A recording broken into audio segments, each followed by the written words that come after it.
Bing bongy bong, bing bongy bong. This is Joe, the bearded historian. He'll tell you an interesting story. Be careful of his soldiers, they can be brats. This is Angel, she's an entity. She'll cause chaos and plant her hands at you. This is Sue, she likes spirits, not the alcohol. She's the reason this channel exists. This is David, he likes fire trucks. He's here occasionally. Bing bongy bong, bing bongy bong, bing bongy bong. We preserve his story. Sweet Peaches lives in Alabama, having fun enjoying daily life. I love playing slots, traveling, going out to eat, staying in nice hotels, motorcycle rides, fishing. Mostly slots that I have seen. So lots of slots here. But a good channel, so check them out, like, share, comment. Have a good day. Alright, welcome to Wayback Wednesday, and there's been a ramble about a request. Ready? I'm gonna do a shout out. Are you ready? Are you ready? Shout out time. Here's a shout out just for you. You support me, so I support you. The shout out is for our friend. Let's see who it is today. And today I've got boats, because we're doing the Coast Guard. And they have boats. I see Patty, I see Misha, I see Morton Sue, I see Trending, I see Yoga and Lucky Cat and Darmeen, and there's Pedroza, and there's Ortero Adventures, and Buddy, Lashes, and Grumpy, and Watchers, and Zeke. Looks like Patty's slightly in the lead at the moment. I see Sazzy. And let's see, Misha's kind of in the lead. No, Patty's still in the lead. 20 seconds here. Wyatt is coming up. Misha's still in the lead. There's Gen X. There's Southern and Gamer. Coming from the back, I see Pete and White Queen. Hey, there's Swamp Rat. He requested this video. And Sweet Peaches. Sweet Peaches gets it. Hold on. Alright, Mr. Bud, what do you want to tell us? Well, we had a suggestion come in after our event with the Marines, and there was one fellow that made mention of the fact that there's an anniversary coming up of August the 4th. That would be Mr. Swapflat. Yeah. Now, interestingly enough, growing up, I never really considered this part of our armed forces because, well, they never really got into the main screen of things because we had the Army, the Navy, the Air Force, the Marines, the armed forces. But this whole time we had these guys who were basically hiding around in the back. This was the United States Coast Guard. Now, like a lot of the military, we have two birthdays. The primary one that they mention is August the 4th, 1790. So you're talking almost 233 years. When they originally were set up, they were the Revenue Marine, and as things would go, they were set up as, under basic history, a small fleet of vessels maintained by the U.S. Department of the Treasury. Think of them as the floating IRS. This began in 1790 to enforce tariffs, which was an important source of revenue for the new nation. Now, everybody's favorite musical, Alexander Hamilton, at that time, was the Secretary of the Treasury. He lobbied Congress to fund the construction of cutters, which he did, again, the 4th of August, and it's celebrated as the official birthday. Now, until the reestablishment of the Navy in 1798, these revenue cutters were the only naval force we had. As such, the cutters and their crews frequently took on additional duties, like combating piracy, rescuing mariners in distress, ferrying government officials, and even carrying mail. Now, initially, it wasn't an organized federal agency at all, merely a system of cutters. Each ship operated under the directions of customs officials in the port which they were assigned. Several names, including Revenue Marine, were used in the service, gradually becoming more organized. Eventually, it was officially organized as the United States Revenue Cutter Service. In addition to the regular law enforcement and customs duties, revenue cutters and their crews were used to support and supplement the Navy in various armed conflicts, including the American Civil War. Now, for most of us growing up, you think of the Coast Guard as being the guys who go and fish rich people and their yachts off the coast when they stumble too far into a storm and they need rescuing. They do that too. Now, a separate federal agency, the U.S. Life Saving Service, was developed alongside the Revenue Marine prior to 1848, and there were various charitable efforts at creating systems to provide assistance to shipwrecked mariners from shore-based stations, notably the Massachusetts Humane Society. The federal government began funding life-saving stations in 1848, but the funding was inconsistent and the system still relied on the all-volunteer crews. In 1871, Sumner Increase Kimball was appointed, what a name, Yes. was appointed chief of the Treasury Department in the newly created Revenue Marine Division and began the process of organizing the Marine cutters into a centralized agency. Kimball also pushed for more funding, life-saving stations, and eventually secured approval to create the Life-Saving Service as a separate federal agency, also within the Treasury Department, with full-time paid crews. Now, in 1915, these two agencies, the Revenue Cutter Service and the Life Saving Service, were merged to create the modern United States Coast Guard. The Lighthouse Service and the Bureau of Marine Inspection and Navigation were absorbed by the Coast Guard in 1939 and 1942. Slurpee! In 1967, the Coast Guard moved from the U.S. Department of the Treasury to the newly formed Department of Transportation, an arrangement that lasted until it was placed under the U.S. Department of Homeland Security in 2003 as part of the legislation designed to more efficiently protect American interests following terrorist attacks on September 11, 2001. Now, in times of war, the Coast Guard or individual components can operate as a service of the Department of the Navy. This arrangement has had a broad historical basis, as the Coast Guard has been involved in wars as diverse as the War of 1812, the Mexican-American War, the American Civil War, in which the cutter Harriet Lane fired the first naval shots attempting to relieve the besieged Fort Sumter. The last time the Coast Guard operated as a whole within the Navy was during World War II, and all some 250,000 served in the Coast Guard during World War II. Wow. Now, Coast Guard Squadron 1 was a combat unit that was formed by the United States Coast Guard in 1965 for service during the Vietnam War. Placed under operational control of the United States Navy, it was assigned duties in Operation Market Time. Its formation marked the first time since World War II that the Coast Guard personnel were used extensively in a combat environment. The squadron operated divisions in 3 separate areas during the period from 1965 to 1970. 26 Point Class cutters with their crews and a squadron support staff were assigned to the U.S. Navy with the mission of interdicting the movement of arms and supplies from the South China Sea into South Vietnam by Viet Cong and North Vietnam junk and trawler operators.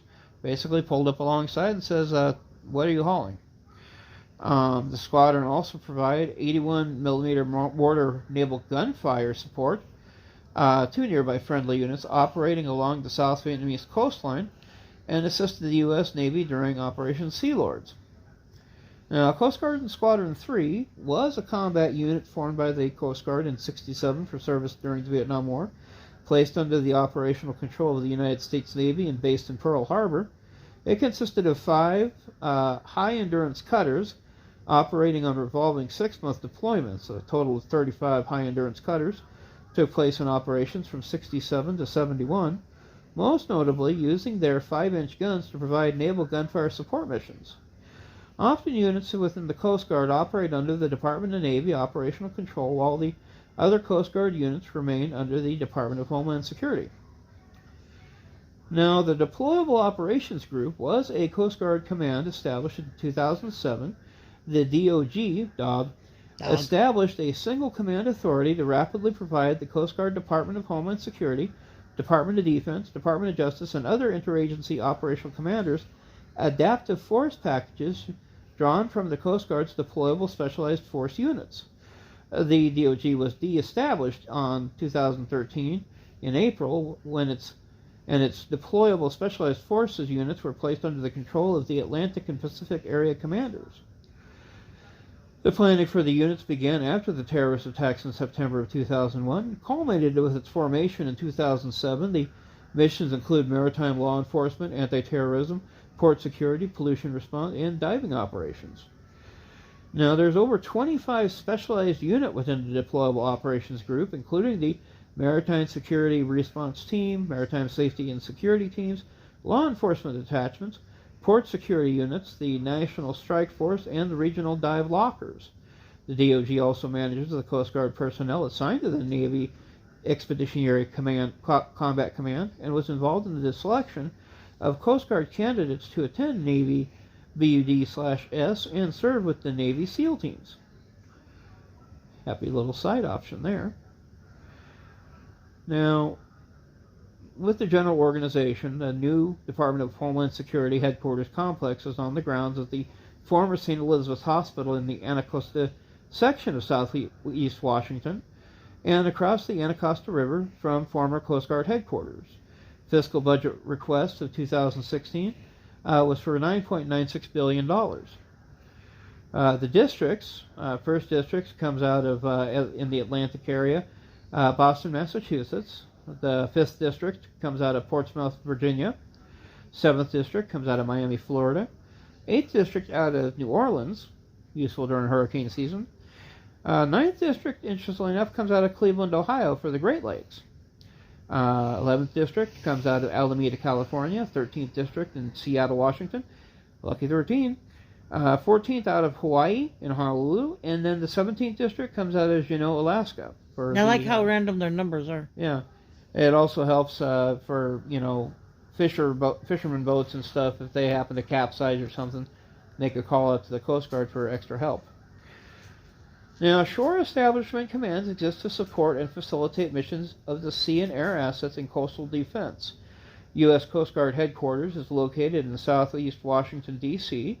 Examples of other shore establishment types are Coast Guard sectors, which may include Coast Guard bases, surface force logistics centers, Coast Guard stations, Coast Guard air stations, and the United States Coast Guard Yard.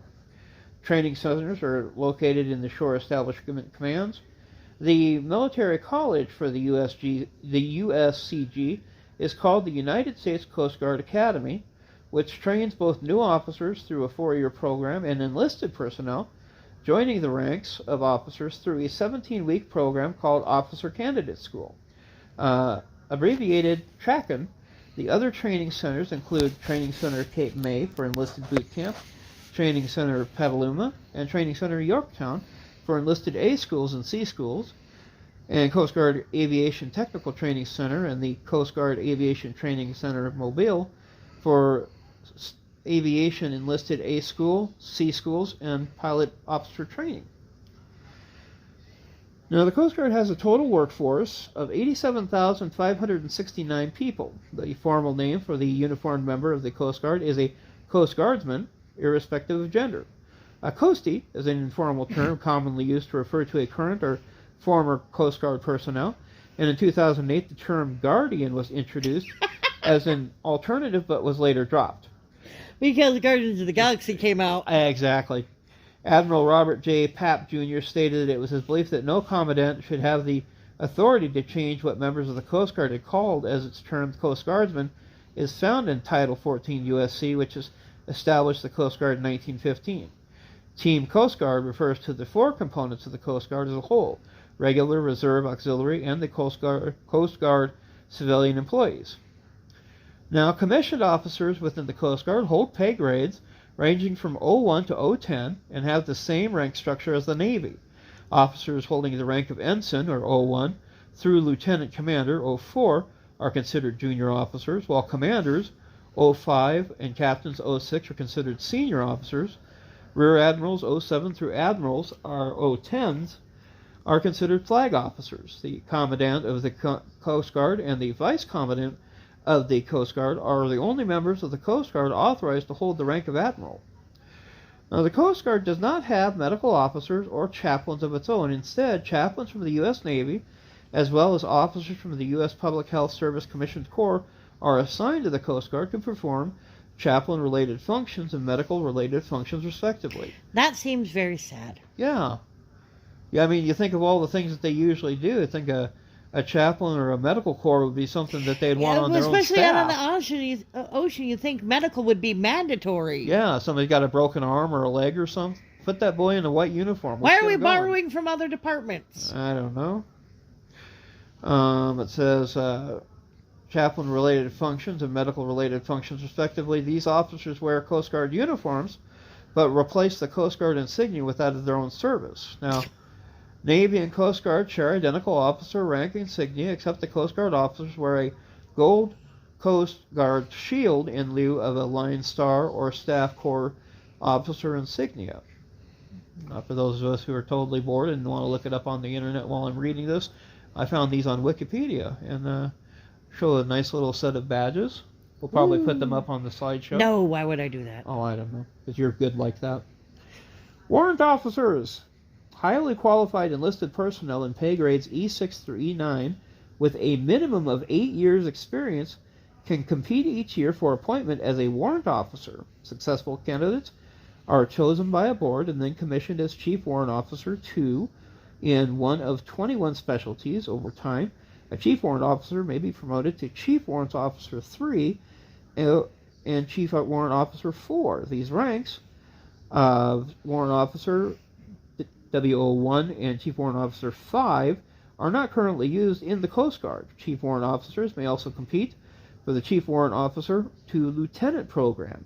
If selected, the Warrant Officer will be promoted to Lieutenant O3E. The E designates over 4 years active duty service as a Warrant Officer or enlisted member and entitles the member to a higher rate of pay than other lieutenants. Now, enlisted members of the Coast Guard have pay grades E1 through E9 and also follow the same rank structure as the Navy.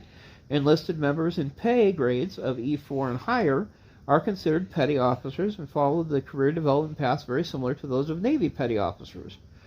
Now, petty officers in pay grade E7 and higher are chief petty officers and must attend the Coast Guard Chief Petty Officer Academy or an equivalent Department of Defense school in order to be advanced to pay grade E8. The basic themes of the school are professionalism, leadership, communications, systems thinking, and lifelong learning. The enlisted rank insignia is also nearly identical to the Navy enlisted insignia, the Coast Guard shield replacing the petty officer's eagle on collar and cap devices for petty officers, or enlisted rating insignia for seamen, qualify as designated striker. Group rate marks, stripes for junior enlisted members, E3 and below, are also follow Navy convention with white for seamen, red for firemen, and green for airmen. In a departure from the Navy conventions, all petty officers E6 and below wear red chevrons, and all chief petty officers wear gold. Now, the U.S. Coast Guard Academy is a 4-year service academy located in New London, Connecticut. Approximately 200 cadets graduate each year, receiving a Bachelor of Science degree and a commission as an ensign in the Coast Guard. Graduates are obligated to serve a minimum of 5 years on active duty. Most graduates are assigned to duty above Coast Guard cutters immediately after graduation, either as deck watch officers or engineer officers in training. Smaller numbers are assigned directly to flight training at Naval Air Station Pensacola, Florida, or to shore duty at Coast Guard Sector, District, or Area Headquarter units. In addition to the Academy, prospective officers who already hold a college degree may enter the Coast Guard through Officer Candidate School, also located at the Academy.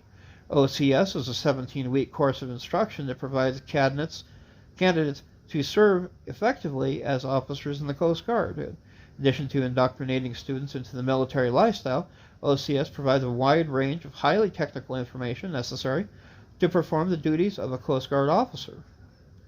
Now, graduates of OCS are usually commissioned as ensigns, but sometimes with advanced graduate degrees may enter as lieutenants, junior grade, or lieutenants Graduating OCS officers entering active duty are required to serve a minimum of 3 years, while graduating reserve officers are required to serve 4.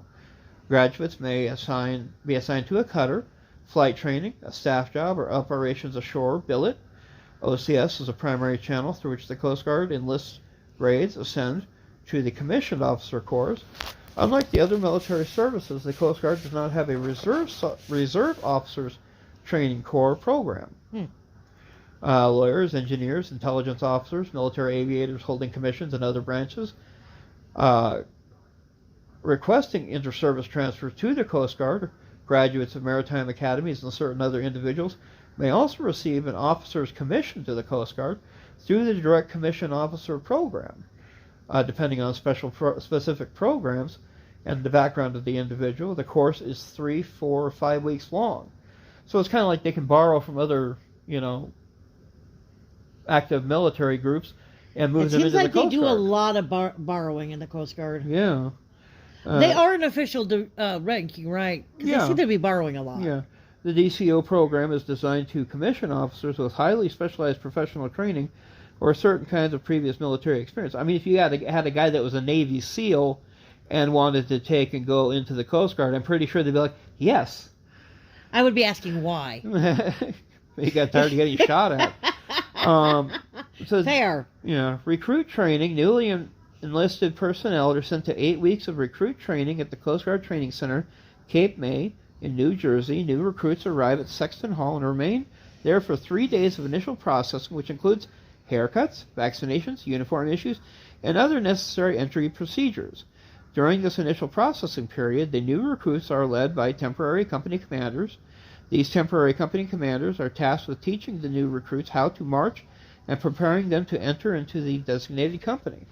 The temporary company commanders typically do not enforce any physical activity, such as push-ups or crunches. When the initial processing is complete, the new seamen recruits are introduced to their permanent company commanders, who will remain with them until the end of training. There is typically a designated lead company commander with 2 support company commanders. The balance of the 8-week boot camp is spent in learning teamwork and developing physical skills.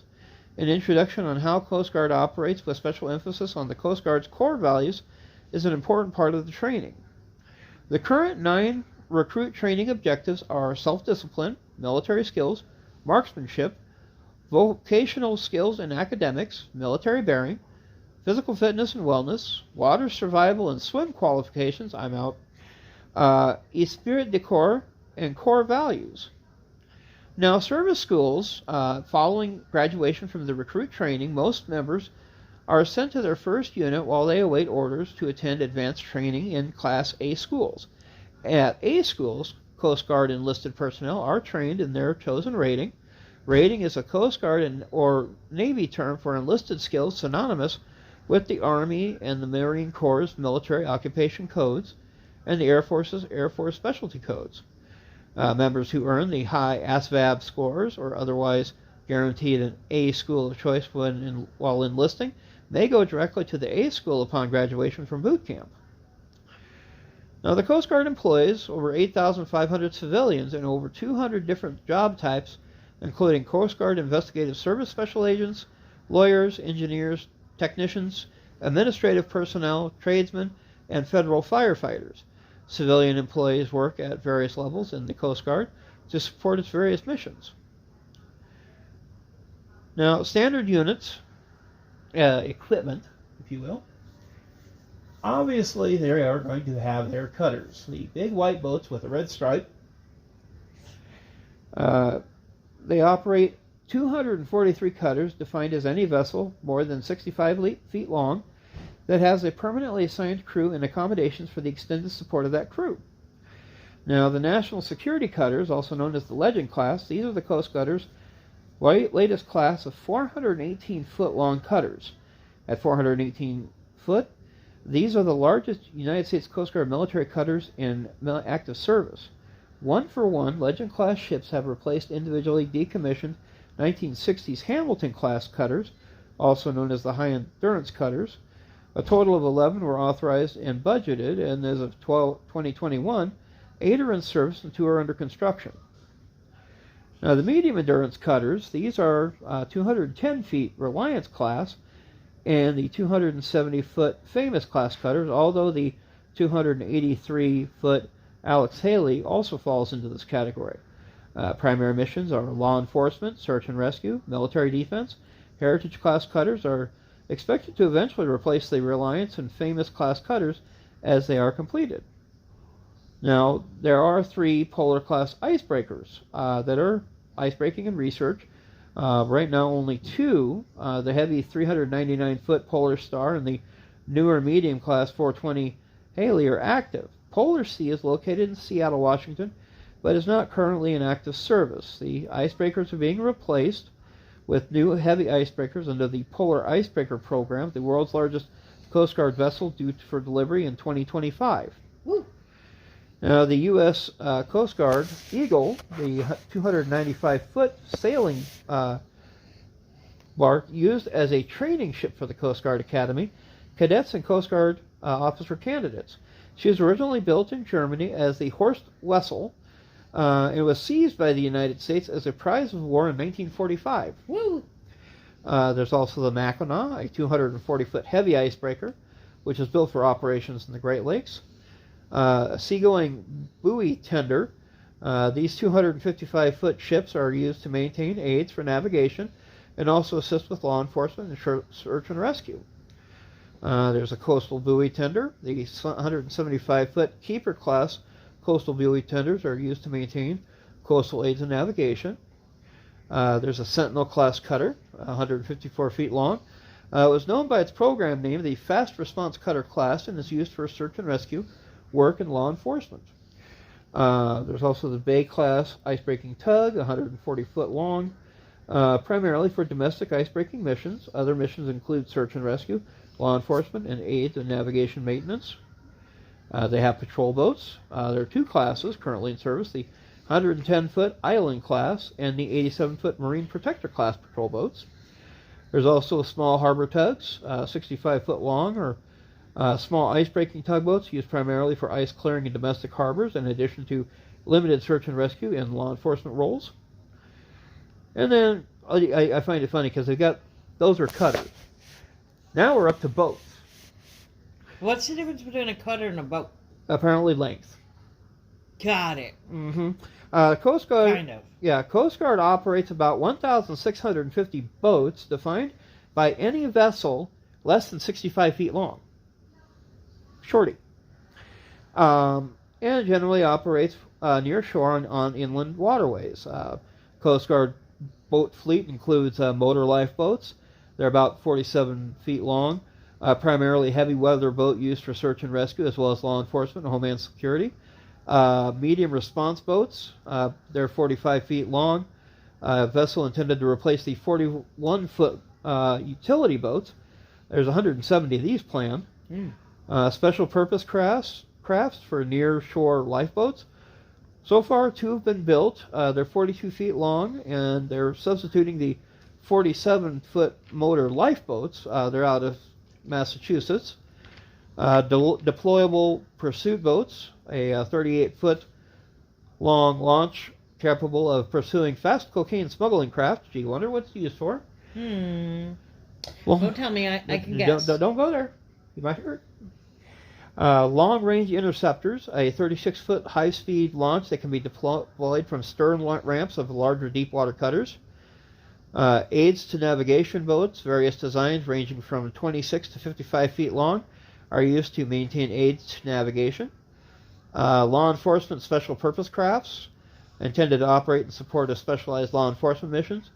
Utilizing 300 horsepower Mercury Marine engines, the special purpose crafts are 33 feet long and capable of speeds in excess of 50 knots, and operations more than 30 miles from shore. There's response boats, which are 25 feet long, by high-speed operations. Transport port security boats, which are 25 feet long as well. Armed boats by port security used for force protection. Apparently, if the police need help, guess who they call? Ghostbusters? Yes. Special purpose craft in shallow waters, 24 feet long, over the horizon boats, which are 23 feet long. They're inflatable and used by medium and high endurance cutters and specialized units. Basically, if you need help, drop them off the side and hop in. Short range persecutor boats, 23 foot, rigid hull, inflatable boat, can be launched from the stern of a launching ramp and on national security cutters. Then there is the air power. They have a pretty good cross section of different things. They've got the AH-60 Jayhawk helicopter. They also have the MH-65C Dolphin, which you see sometimes in the shows, going out and dropping people overboard to take and fish them out of the water. They've got a C-27 Spartan, an HC-130 Hercules. Sometimes you'll see these crazy things go and do measurement readings around hurricanes and other storm cells. There's also the HC-144A Ocean Sentry. And there's even a C-37A Gulfstream.